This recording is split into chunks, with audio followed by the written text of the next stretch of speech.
Hell yeah.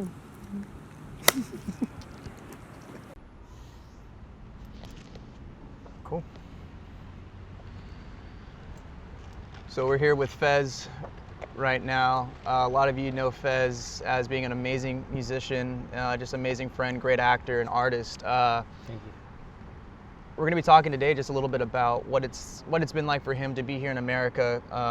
As we'll talk about in a little bit, he's being forced to go back to Korea for the military, which is unfortunate. A lot of you, again, it's going to suck not having him here. So Fez, yeah, just thank you for taking the time to talk with us, and thanks for inviting. it's been such a pleasure knowing you and just your energy and everything like that. And we've had some great talks in just about everything, life and art and all that stuff like that. Mm-hmm. So really, what has it been like for you to live here as opposed to Korea? So I was born and raised in Korea, and then I came here when I was only about 11, 12 years old. I didn't know a single word of English, didn't know about the culture, didn't know about, like what's here or what's not here. I didn't know anything about it. I came here kind of blank-minded with certain biased thoughts, but, been living here for at least 15 years now. I'm turning 26 in August. Yeah. And a lot of ups and downs, and it's been such a journey. It's been such an adventure. I love how so many other races collide together in America on a daily basis. And of course there's racism, of course there's sexism, and or just terrible shootings happening, like different schools and stuff. It's really depressing, but when I focus on like the positive side of it, there's so many beautiful things. Right. Like you don't have to like go to Korea to experience Korean food. Right. Of course, right, like right. I sometimes I miss Korean food, but I can go to LA Town, Koreatown, Irvine, and there's like some really genuine like Mexican food, like Japanese food. I love sushi. Like seafood is amazing. And music is incredible. There's so many different type of music here. Yeah. That other people who are like, for example, like born in Peru, you've been to Peru, and they bring some of that here and like kind of like fuse it with like different music, and that's what I'm trying to do. Yeah. I play a classical instrument, cello. So when you see like an Asian kid from Asia with a classical instrument, you automatically expect, okay, he plays classical music. Yes and no. I think that's that's true for a lot of people, and that was true for me. But Yeah. that's why like I kind of wanted to break that like stereotype. Yeah. And then I remember my very first big gig. I performed at the Yos Theater as a featured few years ago, and I got to do whatever. So I remember like bringing in a go-go dancer, so I was like playing the cello while she was dancing. I brought in a DJ, and he was spinning the table, and I was playing the cello live, and like even working with actors and fusing it together, because I don't want to just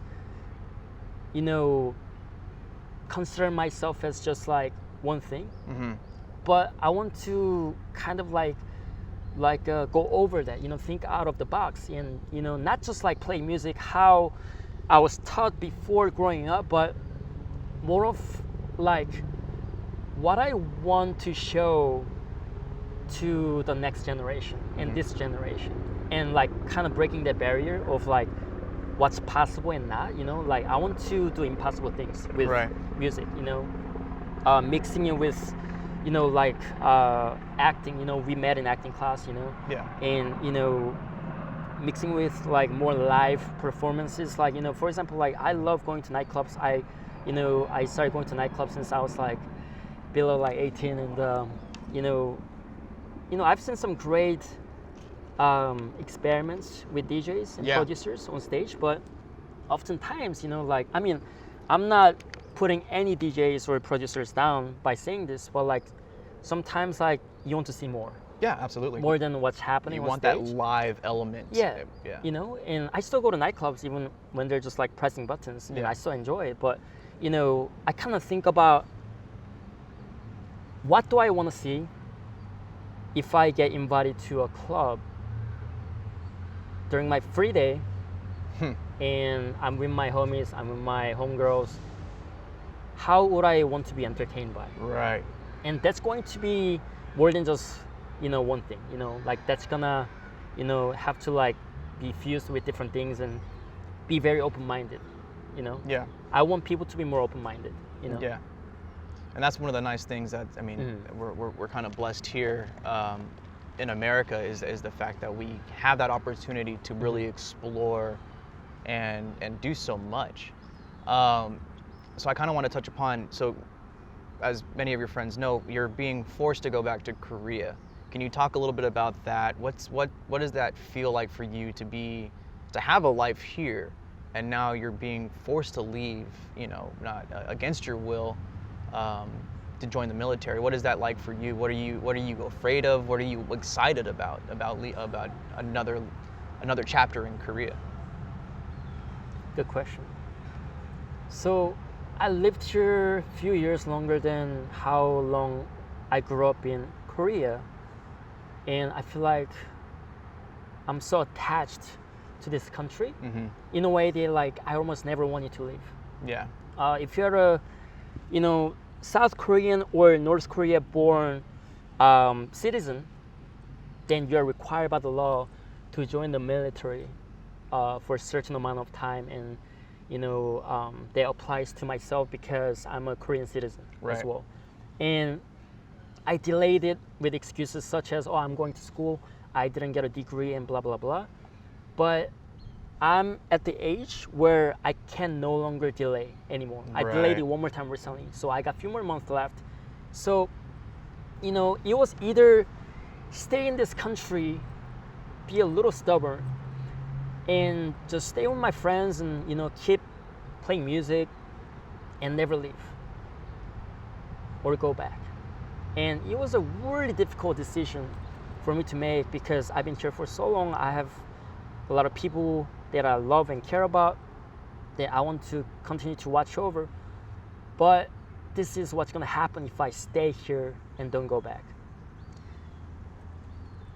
I will no longer be a citizen of any countries, America So- or Korea?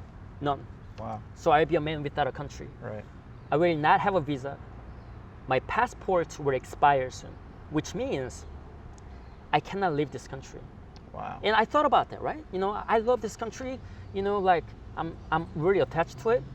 But that was what was dangerous about, you know, being attached to this country because I didn't want to leave for so long. But I Yeah. thought about it in the long run. Right. How would me from 10, 20, 30 years later in the future think about the decision that I'll be making now? Because butterfly effect.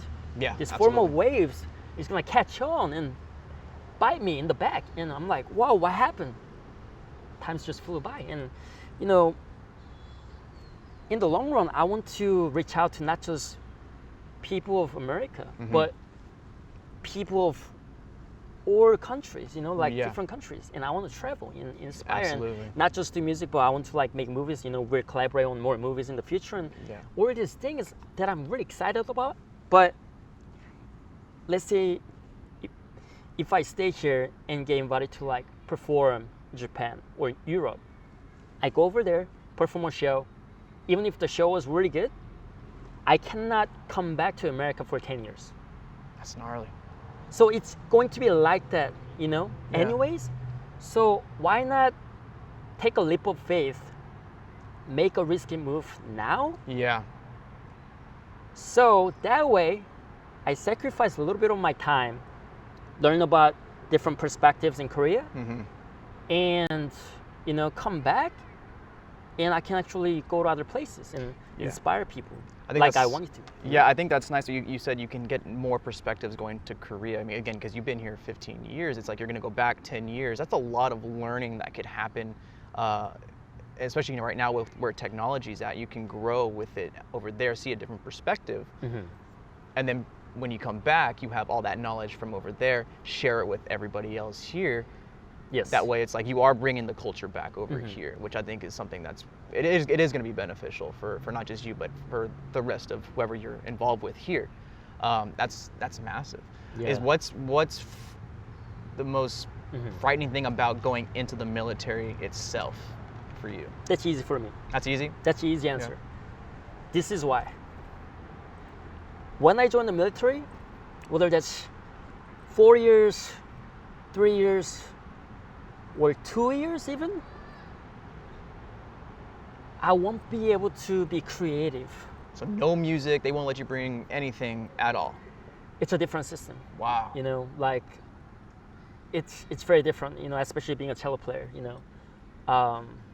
It's not about like how little I get paid or, you know, how, you know, I won't be able to see my family for a little bit. I haven't even seen my family for like 15 years since, you know, like I left. So it's not really that, but it's more of that I'll be sacrificing, you know, like my creativity. You know, I'll be sacrificing my, you know, creative like growth, you know, as an artist. And, you know, that kind of makes me a little bit, you know, sad a little bit, you know. I mean, you're losing years of potential growth within whatever you want to do, whether it's acting or music or anything like that. So that's why, you know, I started thinking, okay, like, because recently I already made a decision that I have to go back. Yeah. I'm going to go back, you know. So might as well, like, you know, be optimistic. And, you know, my solution to that is like, since I won't be able to like play music and grow as a musician in the military, but I can observe the system in the military and observe different people, and like, you know, I'll probably be able to like get better at the Korean language and understanding of Korean culture a little bit better, different things. Because when I come out of the military, no matter how many years it's going to take, depending on which kind of job, which kind of branch I'll be taking, I want to jump back into the film world. Right. Take film class, you know, learn to film, learn to, you know, edit again, you know, like take some, you know, acting classes in Korea, which I haven't really done. So that way I can bring some of the experience that I gained in United States and combine it with the perspective that I'll start gaining and, you know, make art out of it. Well, see, you can't take certain instruments, things like that, right? But you would be able to write, at least, right? When you're doing your service, right? So I mean, I guess that it does give you plenty of time to brush up on your writing skills, and come up with a ton of scripts for shorts, features, all this stuff like that. I mean, you have a lot of ideas as it is. Absolutely. So I guess that's kind of like a silver lining right there, where you still can really dive deep with your ideas, and you have that meditation time of really being able to do that. Yes. Unfortunately, music is gone for a little bit, but I'm sure there has to be some way where they'll allow you to either, number one, listen to music. There's no way they can take that away.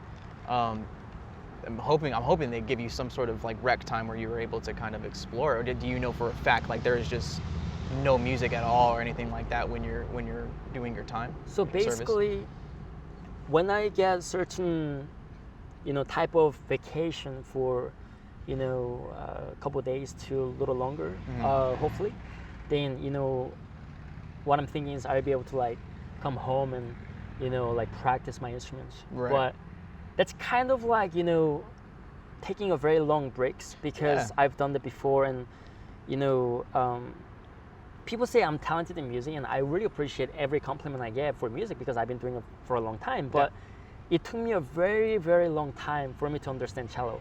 I used to hate it. You know, I used to hate playing cello, and it's the truth. I know that a lot of people might think, oh, this guy probably was like good from the beginning, and, you know, no, that's completely not true. I sucked at it. I hated playing cello. And, you know, when I finally like understood the beauty of cello and, you know, beauty of, you know, understanding like the performance aspect of it and the writing aspect of it, kind of, you know, embracing and, you know, kind of developing my own kind of sound and style, which might take a while for a lot. It took me a while too, you know. Sometimes it takes years, you know, to really find your voice, find your sound, find your, you know, that you know, like that flavor, you know. It can take a minute, but that's okay, you know. Yeah. Even if it takes literally 10 years, You get to that end point. you know, it's gonna Yeah, be worth it. It's gonna be absolutely. so rewarding. Absolutely. And people hear it, and they're like, "Yo, that's Vince's style," you know. Yeah. You know, that's what's amazing, you know. Yeah. You get your own brand that Yeah. nobody else has. Right. Right. And that's It's you. That's your individuality, that Absolutely. self-expression. And that we were talking a little bit before this is what's so important. Do you feel like you'll be able to even outside of the military? Do you feel like in Korea you'll have that same amount of opportunity to be fully self-expressive as you are here? You know, there's going to be opinions and biased thoughts and, you know, like just judgmental looks, you know, coming from like different directions. No matter what I do, especially like, you know, entertainment industry, like what we do, like acting and music and filmmaking, wherever we go, you know, Yeah. that's unavoidable. Yeah. And, you know, like some people get distracted or, you know, like, you know, they feel rejected and they want to quit after that. But you know what? I say bring it on, because, you know, I'm gonna be myself no matter what. You know, Absolutely. I'm gonna stand out. Yeah. I'm gonna create my own little, you know, thing where like nobody can copy me. Yeah. And, you know, I want to, you know, in the long run, I really want to use my voice, and Yeah. whether that's through music, filmmaking, or whatever, to really like, you know, bring other cultures together.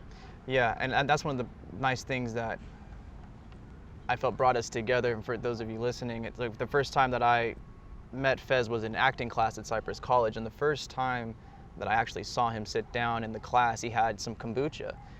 And I was just like, this guy drinks kombucha. I was like, he actually puts up with it. And I'm like, that's my man. And so, and that's how we connected, was just that tiny little bit of culture of a drink, you know, and that's that little thing that could connect with somebody. But at the first time that I saw Fez, you could just tell there was no holding back. Like what you saw is what you were going to get. And that was something that was so fantastic to see, the authenticity with you, not just through the acting, which is how I knew you from first, but then understanding that your music, whether it was cello or piano or anything else like that, it's like you really feel that with it. And that's something that I think is so beautiful, that it's, I mean, again, it's unfortunate that some of it's gonna have to be put on hold for a while, but again, it's like, it's kind of like if you're suppressing anger, it just builds up, builds up, builds up. So it's like when you get out of this, the 10, 8 year, whatever, it's just like you just explode with just like creativity and ideas that you've been slowly building up, building up, building up. And of course you have all the support, you know, from everybody else. That's like, man, like, what do you want to do now? Like, let's get things done, you know, because that's the mentality you have. That's who you're attracting and all that stuff like that. So Yeah. Thank you, man. Yeah. and of course, that's why, you know, I think sometimes people wonder, you know, because of North Korea, South Korea, it's like, I guess, how much freedom is over there? You know, how are you afraid of what might be over there, the dissension between the two states, and you know, yeah, and it's just intense, you know, because only you're really going to know how it is over there, you know, and it kind of helps that number, obviously, that you're Korean, but yeah, man, it's gonna suck to kind of not have you around, you know, and see you every now and then at a show and stuff like that. So, is there something before you leave? Well, when do you actually have to leave? So, if I get my final extension, which I have to apply for pretty soon, that'll be my final one. But if it goes through, then I'll be able to stay until about May. Okay, so next year. Mhm. Okay, that's a decent amount of time. It's about a year. You can do a lot with, obviously, Yeah. within a year. So what are some of the things that you want to do before you leave America? Yeah, so I want to, because I feel like, you know, this is like my extra little time to like, you know, like really like say thank you to this like country. Mm-hmm.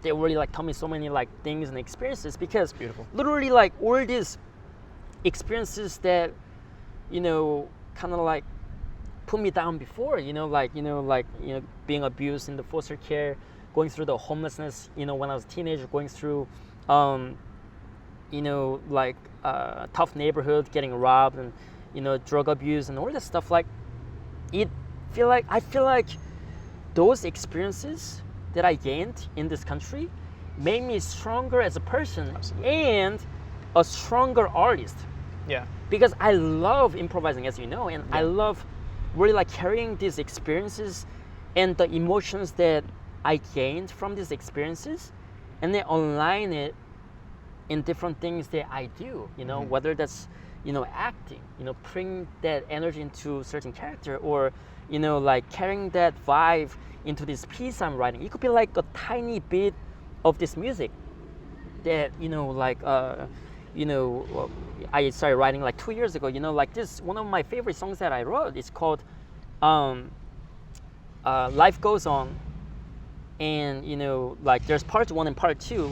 And the first part took me 3 years because Wow. every time I felt something strong, I kind of improvised and, you know, recorded it on my phone. And it kind of ended it on a positive note. Yeah. And then the imagery is this, you know, like I'm walking in this tunnel.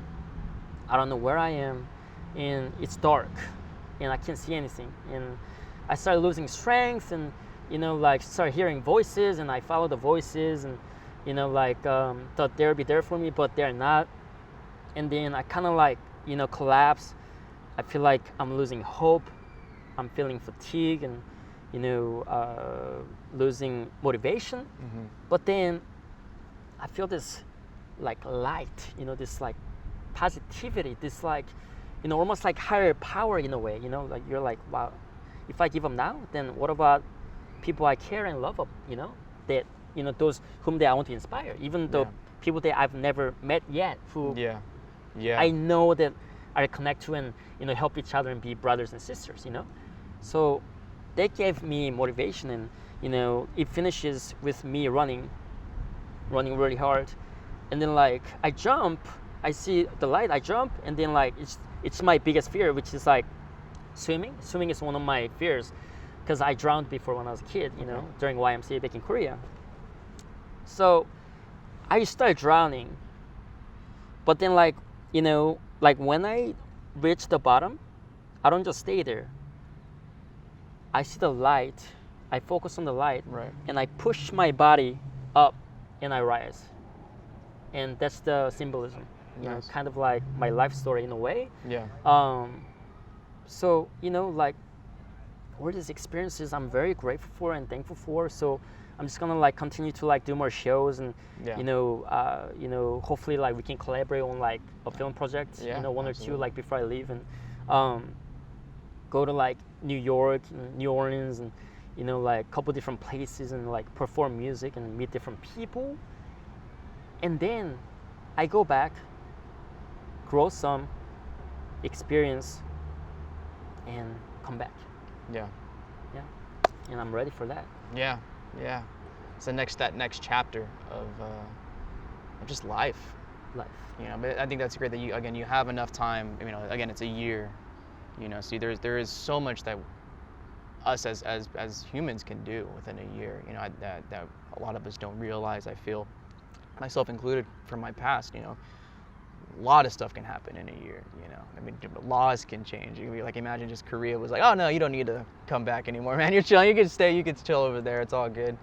But no, that's great, man, and I think it's fantastic that you have this drive in you to, no matter what, continue pushing your creativity, your art, and that connection with people, and it's exciting, man. So, do you have anything out right now that people can check out online, that they want to hear some of what you've done, or see anything that you've done? So I have a social media on Instagram and YouTube, also Facebook. They're our same name. It's Flying Fez, which is my stage name. It's Flying FEZ, and Yeah, we'll put it like right here. So that's like the general YouTube thing, right? It's gonna be right here. It's gonna be right here. It's gonna pop up right Yeah. here. I don't have too much content yet, but I promise I'm working on some amazing things that's going to make you feel things. and I'll be back soon.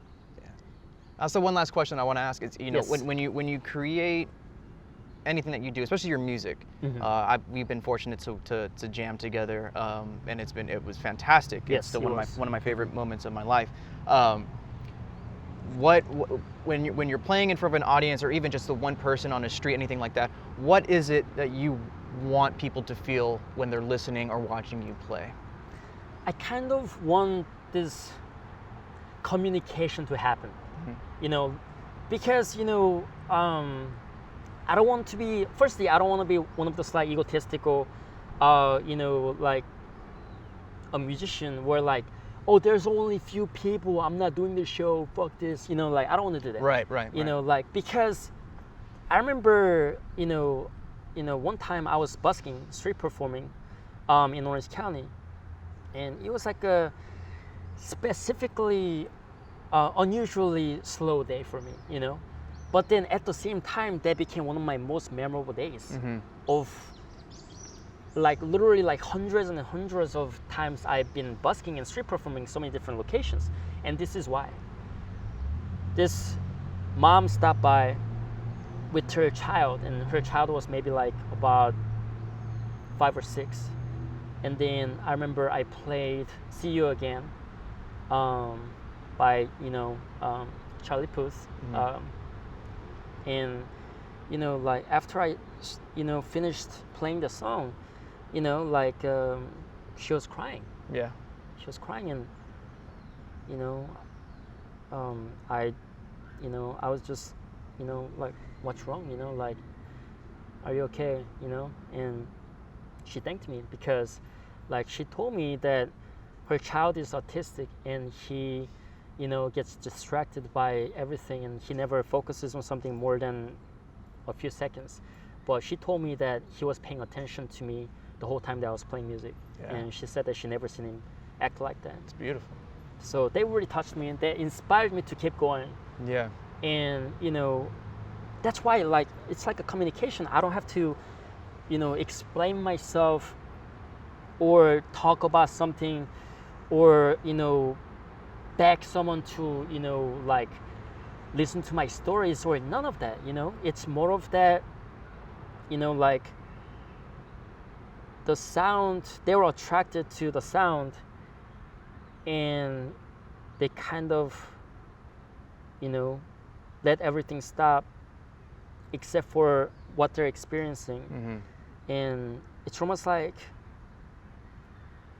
they get to, you know, experience what I'm kind of feeling or the type of state that I was in while writing those songs. You know, so it's like exchange of emotions, kind of like communication, like now, you know. Yeah. And Absolutely. that's what I enjoy so much about performing. Right. It's communication with the audience, whether that's one person or 1,000 people or more. Yeah. Yeah. I think that's beautiful. And again, especially if it's 1 to 1,000 or million, doesn't matter. It's like if it's just that one connection with one person that you never know who can change it could change their day, their life. That's the beauty of it. That's the beauty of the universal language that is music, man. I think, you know, you've been blessed with a gift, many gifts, but, you know, the fact that you can play so much music and connect, I think it's fantastic, man. It's brought us closer together, and I'm forever grateful for that, I'm man. grateful for that. So I thank you for your time, man. And I mean, again, we're lucky that, you know, you have a year still, so we got plenty of time to do things. And regardless, you know, it's not the end of our relationship, man. But I really just thank you for your friendship, man, and just always being there to listen. I love you a lot, man. It's been an absolute pleasure. Love you too, dude. man. Yeah. Thanks, man. Great friend right here. Vince. Fez. This guy is gonna be a big Well, creator in the future. He's gonna make some amazing movies, you know, music, everything. And he's gonna come to Korea and we're gonna make this movie. It's gonna Super go on down film for Korea. festival. And check this guy out, Vince. Oh yeah. Thanks, guys, for listening. Thank you guys.